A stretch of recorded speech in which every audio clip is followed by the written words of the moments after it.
So now we'll pick it up with part 2 this week. So what this figure is showing is that a company's 3 options for resolving the issue, the 3 principal strategic options for competing internationally.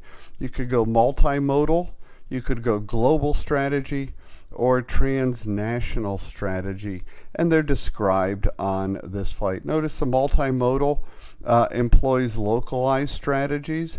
The global strategy employs the same strategy worldwide, and the transnational strategy employs a combination of global and local strategies. You should pause the slide and review it. It was in your readings too. So a multimodal strategy is one in which a company varies its product offering, right? It's multi-domestic. I said multimodal, I meant multi-domestic.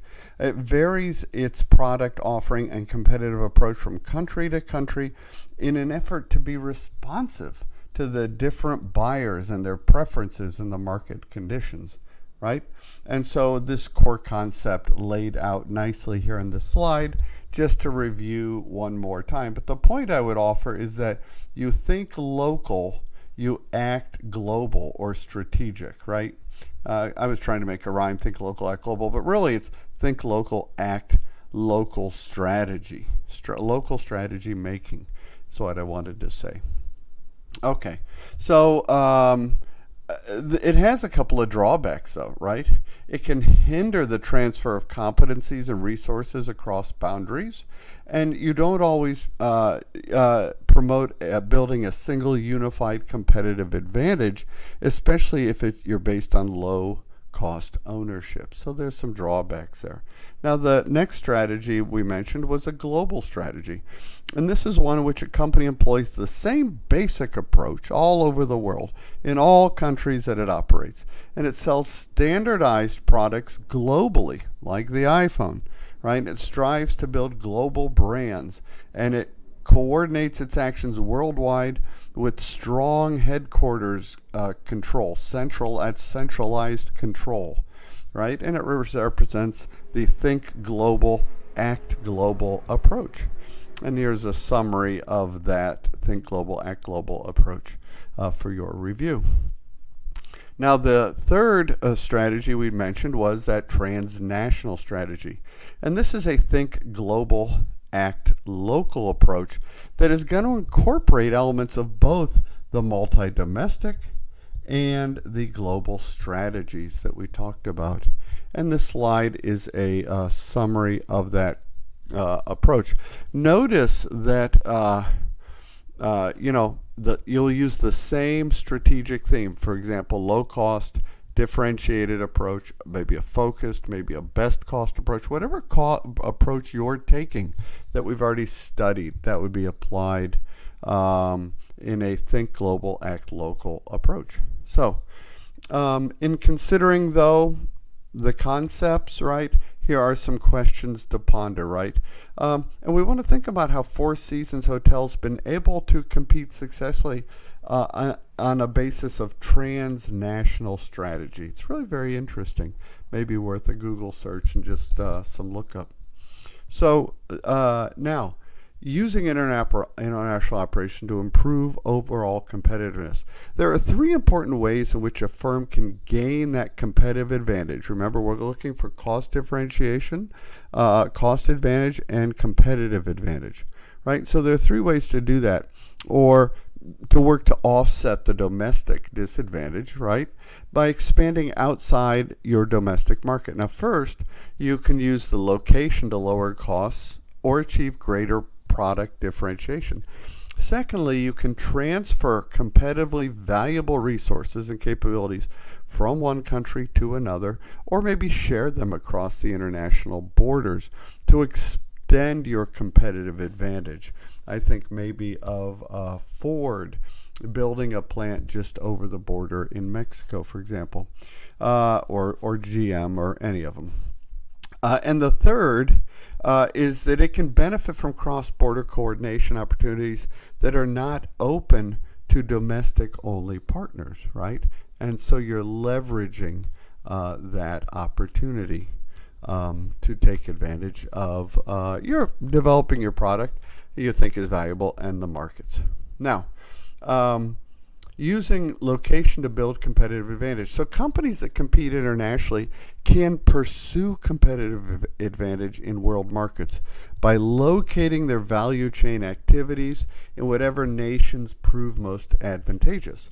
So I recently rolled out IT security, which has little data centers all over the world. It's not in every country, can't afford to do that, there are too many, but it's in the key countries, the Philippines, Hong Kong, South Korea, Japan, the US, Latin America, South America, a few, right? But they're not everywhere. It's IT, it's cloud-based, right?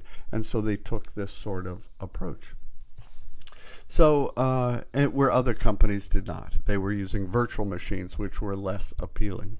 So it's advantageous for a company to concentrate its activities in a limited number of locations, largely for the reason of cost, but there's also learning and experience that is needed and the availability of resources. So there are lots of things to consider in this approach. Now, in some instances, dispersing activities across locations is more advantageous than concentrating them when the costs and the business risks are lowered through this localization of activity. So if going local lowers your costs, lowers your risks, then it would be a great way to go. Now, when a company has a competitively valuable resources and competitive capabilities, it may be able to leverage them by expanding internationally. That's been the topic of this week. So if its resources retain their value in these foreign contexts, then entering the new markets can extend your company's resource-based competitive advantage, which has been the focus of this entire course, right? And you can do this by sharing and transferring resources and capabilities across country borders. And this may also contribute to the development of a broader or deeper set of competencies and capabilities as we learn from each other, helping a company to achieve that dominating depth in some competitively valuable area. Deep thoughts to consider as you ponder your future expanding your own business or in your company. Now, companies racing for this global leadership have to consider competing in developing economy markets like China, India, Brazil, and Indonesia, Thailand, Poland, Mexico, Russia, the Czech Republic, the list goes on, right? Countries where the business risks might be there at various levels, but where the opportunities for growth are huge, especially as their economies develop more and more and living standards go up towards the levels of the industrialized world. You could have a real impact in your profitability and overall success. So your strategy will have worked. So there are several options for tailoring a company strategy to fit the sometimes unusual and sometimes challenging circumstances that present themselves in developing country markets. These are some of them. So that's all I have for this week. I've enjoyed it. See you online. I look forward to interacting.